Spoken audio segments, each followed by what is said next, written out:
واذ فجأة سوري في اللفظ اجمد ركلام فيهم سوري جايه عامله كده والله واللبنانيه تشهد اكلمها والله جايه عامله كده وبتاع وفجأة بتسند على الترابيزات يا عيني عشان توصل لشنطة العلاج والله العظيم. فقعدت قامت الست جات لي يا حبيبي عامل ايه الاخبار؟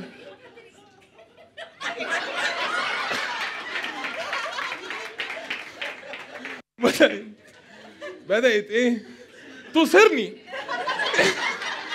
الامرأة ذات الرداء الأسود بتصرني وانا اوف يخرب بيتك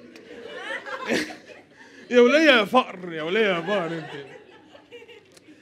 تشربوا ايه يا حبايبي؟ نشرب. قلت لها حضرتك انا مش هشرب حاجه، انا البنوته اللي جنبي هتشربي ايه؟ قالت لي بيره. قامت نادها مش للويتر، للي بيغني والله العظيم هو بيعمل كل حاجه. اطلب لنا اوردر 2 لبنان وكده بدأ يغني، فانا اضطريت اقوم ارقص مع الحاجه يعني.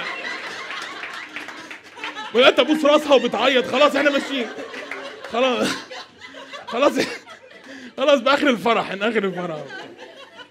وقلت اكيد المكان ده ناقصه حاجه، ورب العباد عدت واحده بمناديل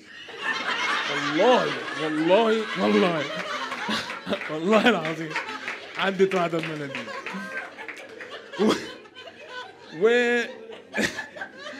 تقول لي حاجه لله، قلت لها لله دي تعبانه. اديك الفلوس ازاي؟ انقطك بالفلوس ولا ارميها لك على الارض توطي ولا اعمل لك ايه؟ مش فاهم.